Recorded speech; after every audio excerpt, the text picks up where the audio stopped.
Nous sommes entrés dans la société collaborative. Aujourd'hui, l'éducateur est fourni une lunette de soleil. C'est-à-dire qu'il faut former les enseignants, il faut les aider à s'approprier. Bonjour Jean-Christophe Torres. Bonjour Claude. Tu es proviseur du lycée Gay-Lussac à Limoges et tu viens d'intervenir dans une table ronde aux boussoles du numérique à Senon. Ma question sera simple, mais générale. Toutes les organisations dans notre société sont impactées, comme on dit, par le numérique. Comment constates-tu dans tes fonctions sur le terrain, dans un établissement scolaire, cet impact justement sur le fonctionnement de cet établissement? En clair, je vais utiliser un verbe que nombre de spécialistes utilisent. Le lycée est-il disrupté par le numérique? Alors ta question est loin d'être simple, d'abord. Alors il me semble, préalablement à une réponse possible, partager avec toi un constat qui est que, en l'état actuel de nos réflexions et de nos pratiques, il ne se dégage pas autour de cette question, de ce sujet du numérique, de consensus et même, je dirais, de perspectives globalement partagées. Et je crois que sur le terrain, nous sommes dans l'attente, parfois dans le désarroi par rapport à des besoins qui pourraient être comblés et qui ne le sont pas, et en tous les cas dans la réflexion. Alors mon ambition dans le cadre de cette contribution aux boussoles du numérique est clairement celle-là, modestement participer à une réflexion à la fois complexe et évidemment hasardeuse. Moi je pense qu'il faut partir d'un constat simple, élémentaire, qui est qu'on ne peut pas dissocier la révolution numérique de ce qu'on appelle la société de la connaissance. Exprimé de manière totalement triviale, Internet a globalisé les savoirs qui sont accessibles à tous, partout, en tout temps et en tout lieu. Ce phénomène correspond à une désinstitutionnalisation, je crois qu'on peut l'appeler comme ça, des savoirs qui impactent nécessairement l'institution qu'est l'école.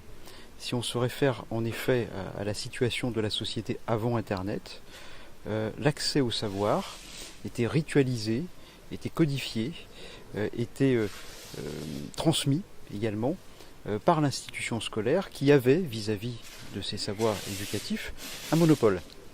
Il y avait une validation en amont de ce qu'il convenait d'apprendre ou pas, et il y avait une transmission, évidemment, en aval, des savoirs scolaires par des enseignants qui appuyaient leur autorité sur le fondement de ces savoirs mêmes.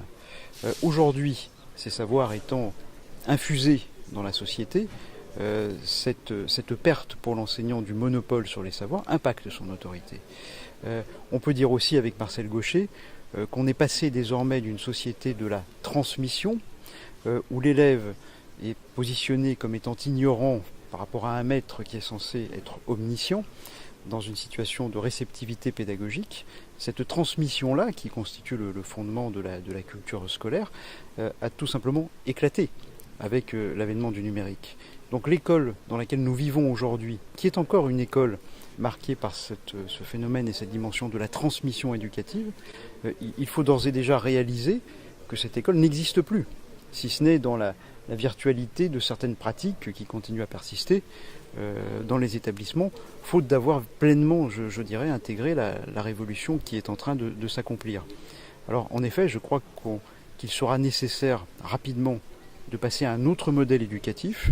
J'ai envie de dire qu'on le veuille ou non, puisqu'on n'a pas vraiment la possibilité d'en décider, mais cette école de la transmission doit faire place à une école des apprentissages, étant entendu que Marcel Gauchet définit l'apprentissage comme un positionnement en autonomie d'un apprenant qui possède de lui-même la capacité d'accéder à des savoirs, savoirs qui sont désormais mondialisés, numérisés et ouverts.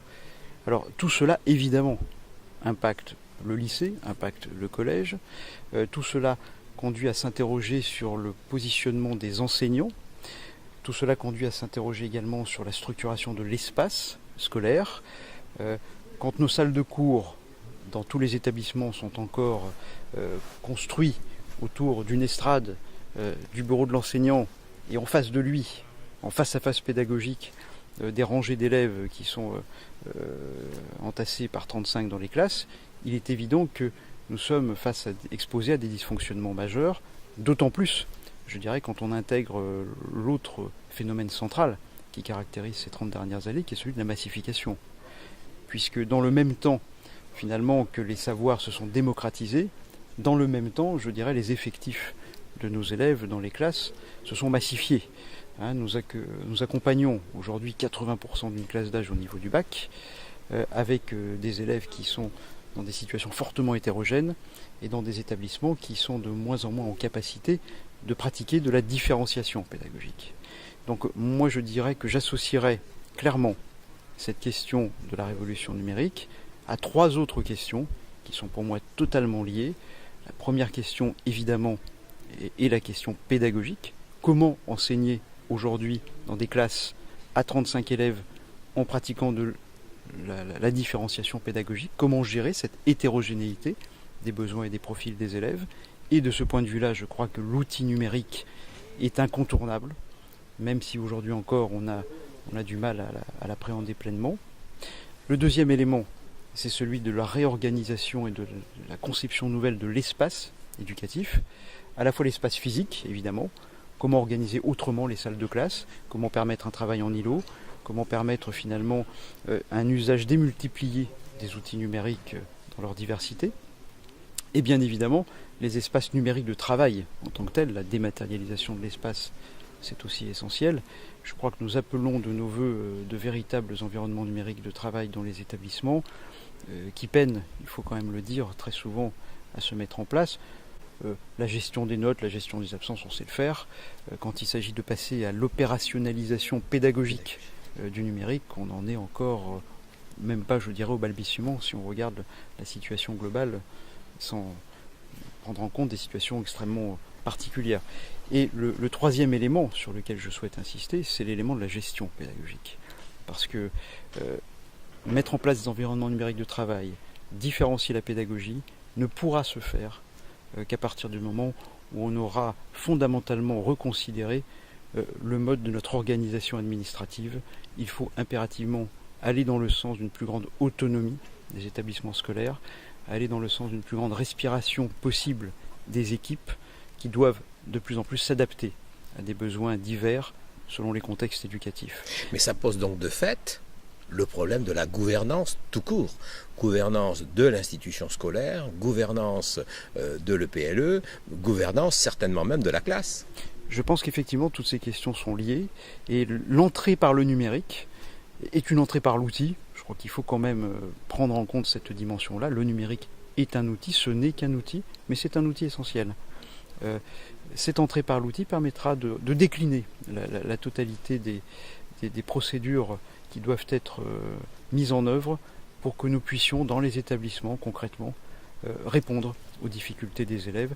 S'il s'agit d'atteindre l'objectif qui nous est fixé, 50% de licenciés L3, je crois qu'il faut former des élèves à des compétences importantes et on ne saura le faire, on ne pourra le faire qu'à partir du moment où on aura pleinement révolutionné, je dirais, l'outil numérique et la pédagogie. Merci beaucoup, Jean-Christophe Torres. Merci à toi.